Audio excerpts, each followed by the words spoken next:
Bonjour à tous, aujourd'hui nouvelle vidéo, donc on va faire un tour des parcelles et pour info on est 18 juillet et le blé n'est toujours pas mûr, donc normalement la vidéo sort après la vidéo battage des orges, donc les orges c'était normal qu'on soit tard en saison et même en humidité on a fait un échantillon, on était à 15,5, on était même limite, mais bon pour la quantité qu'il y avait à faire c'était pas... Mais sinon le blé n'est toujours pas mûr donc on peut toujours pas y aller et donc on va en profiter pour filmer la parcelle de tournesol qui avait loupé, donc on voit qu'il y a quelques tournesols derrière moi parce que on n'a pas refait un glypho sur la parcelle de... Et donc c'est pour vous montrer le sarrasin. J'ai fait 2-3 stories sur Instagram pour ceux aussi qui disent oui mais il monte jamais ses cultures, il monte jamais ses cultures. Bon c'est juste un peu ce que je fais toutes les semaines sur Instagram. Donc pour ceux qui veulent voir la levée des cultures, c'est sur Instagram que ça se passe. C'est pour vous montrer ce que ça donne le sarrasin. Donc apparemment j'ai eu des témoignages de bretons. Donc c'est un peu une culture bretonne. Donc on voit que là le sarrasin est en train de passer devant le millet, parce qu'il y a du millet qui est forcément calvé. Vu qu'on est passé une fois avec le monograine pour semer du tournesol, on voit il y a 2-3 pieds, mais au final c'est ridicule par rapport à ce qu'il y a, par rapport au sarrasin. Donc sarrasin, je l'ai semé à 50 kg.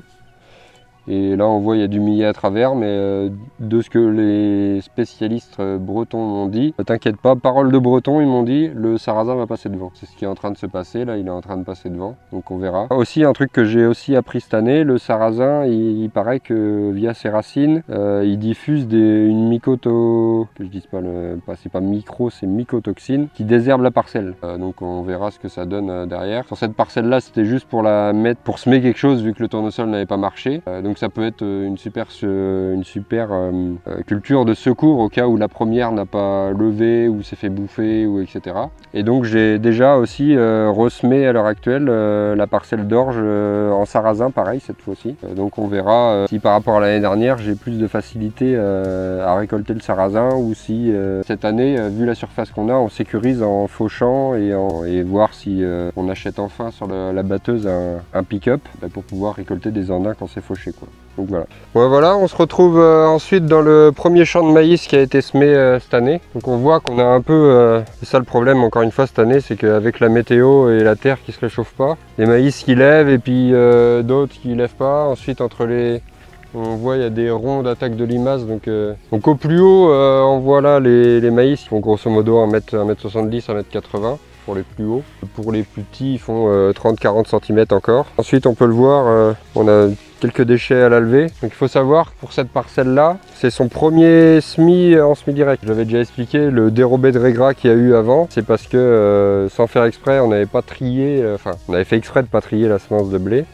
On ne s'était pas aperçu qu'il y avait du régras, ou du moins on ne pensait pas que le régras allait aussi bien levé. Du coup, aussitôt le blé moissonné, on a laissé mourir entre guillemets, même si c'est plutôt l'inverse, c'est plutôt créer de la vie que mourir. Et au mois de septembre, j'avais passé un coup de faucheuse en ouvrant les déflecteurs derrière pour faire une coupe rase pour faucher les 2-3 chardons qu'il y avait, les 2-3 mauvaises herbes, et ensuite le régras a désherbé entièrement la parcelle pour qu'il y ait à la fin plus que du régras. Et ensuite on a récolté les régras en dérobé, la faucheuse, ensuite un fanage, un endénage, récolte à l'autochargeuse et puis ensuite semis. Et donc voilà ce que ça donne quoi. Ça donne, il y a quelques pertes, mais bon avec les attaques de limaces et tout, comme je le disais dans la précédente vidéo. Mais au final, je pense que même avec les dégâts de limaces, je pense qu'on est à minimum 80 000, 85 000 au plus bas quoi. Sinon il doit bien y avoir des ronds dans le champ où il y a tout le monde. Même c'est grosso modo assez homogène. Et les ronds où c'est plus petit, ça donne ça quoi. On a des ronds ici. Et bon,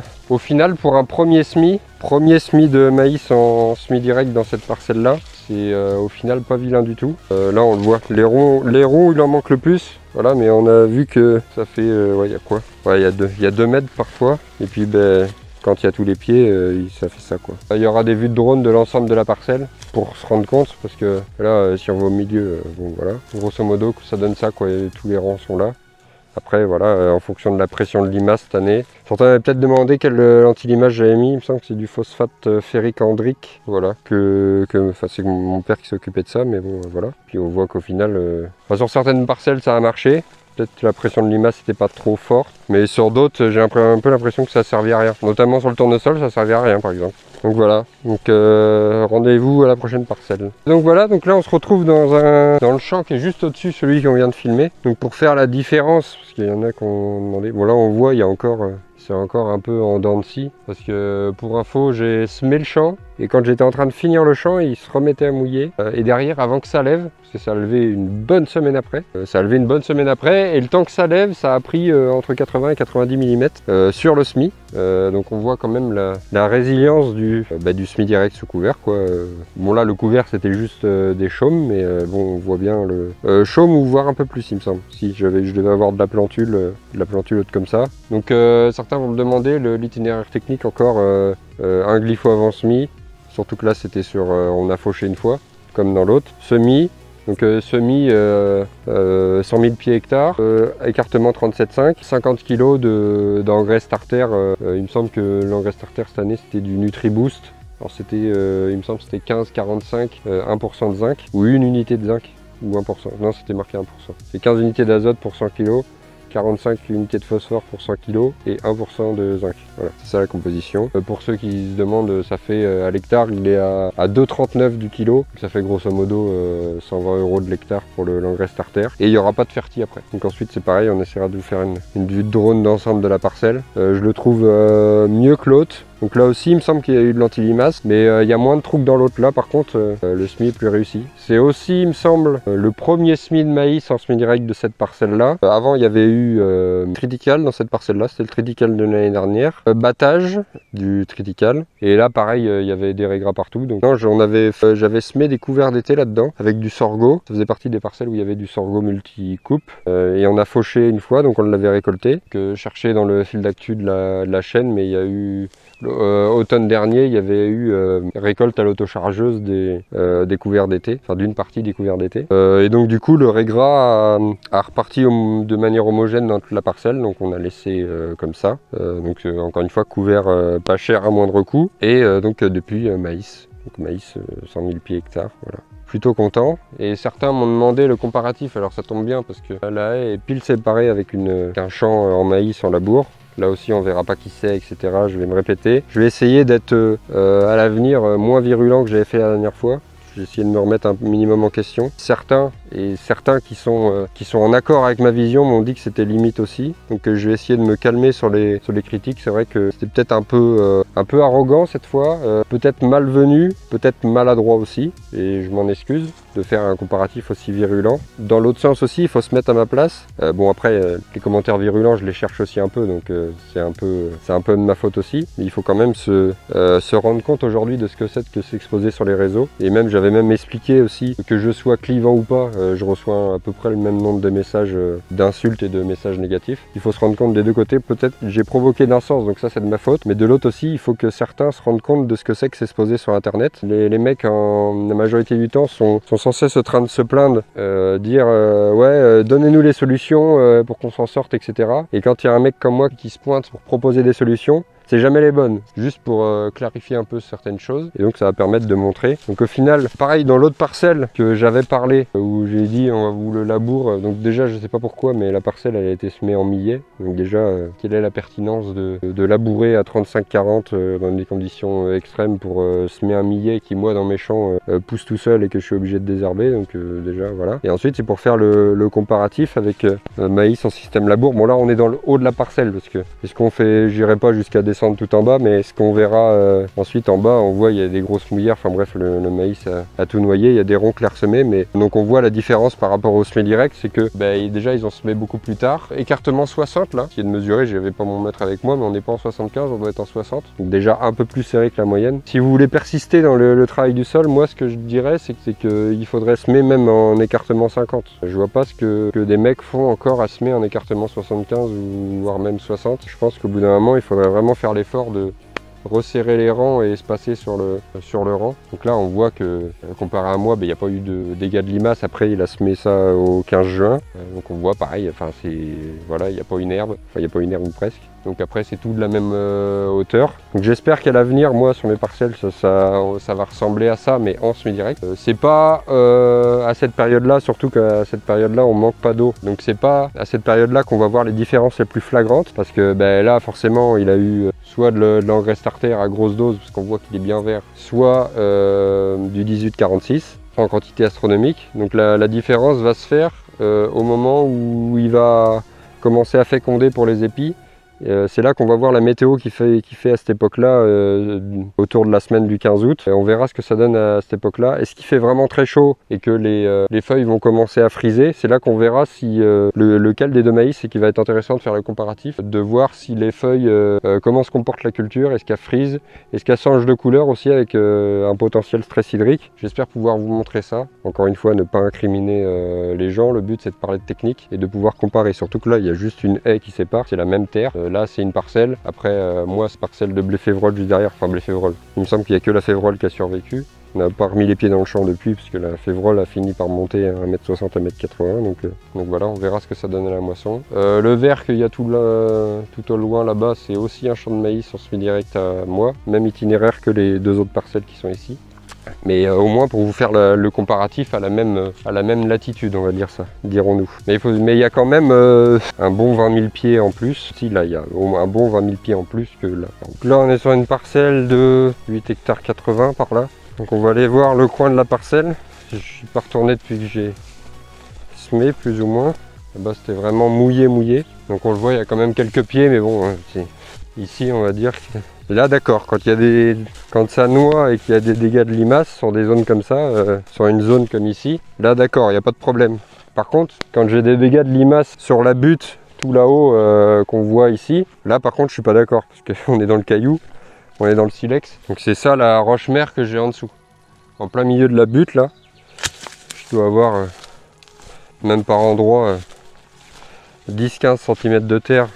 Ouais, 10-15, j'exagère peut-être un peu, mais un bon 25 cm de terre. Et en dessous, c'est cette roche-là, c'est sous fond de silice. Et donc sur les buttes, par chez moi, c'est fond de silice, argile à 20-25. Et ensuite, par ici, c'est 1 mètre, 1m50 de terre, mais que des limons. Et donc là, on le voit là.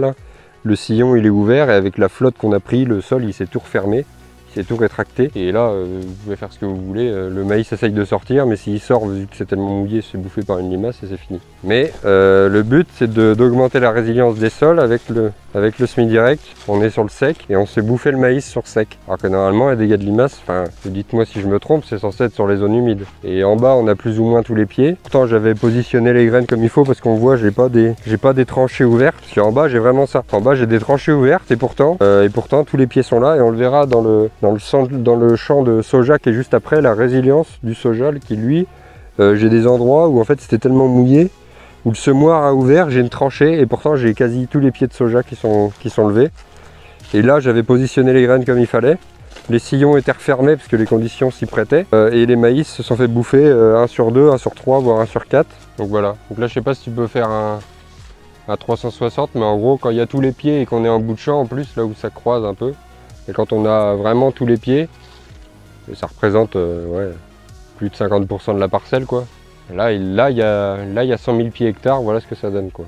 Quand c'est vraiment réussi et que tout est bien positionné, on peut faire un tour horizon. Même le bout de champ est sensiblement à la même hauteur que tout le reste. Et bon, c'est que c'est pénible, c'est que cette année, avec les levées disparates dans tous les sens, les attaques de limaces et tout, on n'a pas une parcelle qui est pareille. La parcelle d'avant, il manque pas un pied, mais bon, c'est tout en dents. Là-bas, c'est la première année en semi-direct, donc forcément, il y a un milieu qui doit s'équilibrer. Donc là, dans cette parcelle-là, les attaques de limaces sont entre guillemets normales. Mais bon, au final, il manque moins de pieds dans l'autre parcelle qu'il en manque là-bas sur la butte. Pareil pour ceux qui vont demander l'itinéraire technique, enfin un glypho, un semi et ensuite le rattrapage. C'est pour ça que là on était dans les rangs, on était je pense dans les rangs où il y a le passage de traitement. C'est pour ça qu'il y a un rang qui est écarté, mais bon, une fois qu'on roule sur le rang, ça fait comme si on était en semi 75, donc ça fait comme avant quoi. Mais... Et donc voilà, on se retrouve dans les parcelles de soja, la grande surprise de l'année 2024, parce que je m'attendais pas à faire un semis comme ça. C'est une parcelle qui a été remembrée. Alors j'ai deux zones comme ça qui doivent faire 2 hectares, 2 hectares et demi, ou 1 hectare et demi, 2 hectares. Excusez-moi, j'ai eu pas trop les notions des surfaces, mais la parcelle entière elle doit faire de 7 hectares de soja là. Donc ce que j'expliquais tout à l'heure, la parcelle était tellement humide, dites-vous que j'avais essayé de venir en blé, d'ailleurs on voit des quelques pieds de blé qui avaient poussé, que j'étais passé le long, mais déjà le long de la haie commençait à piquer, donc j'avais fait demi-tour avec mon semoir à grammes, c'était tellement gorgé d'eau. Et là on le voit, au printemps c'était encore dans le gorgé d'eau. Bon là on a encore le passage de traitement qui est là où il est aussi, ça doit être le retour, bref. Et là on le voit quoi.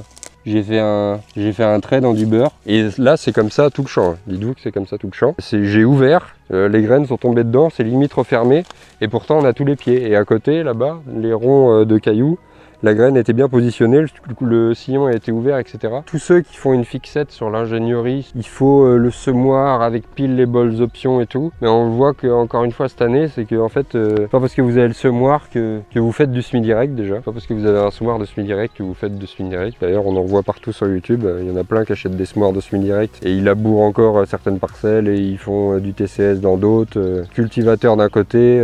Ah oui, mais là, les conditions se prêtent bien pour faire du semi-direct, mais l'année d'après, non. Enfin, on voit bien qu'il y en a plein qui dansent, qui ont le cul entre deux sièges et qui dansent une année sur l'autre.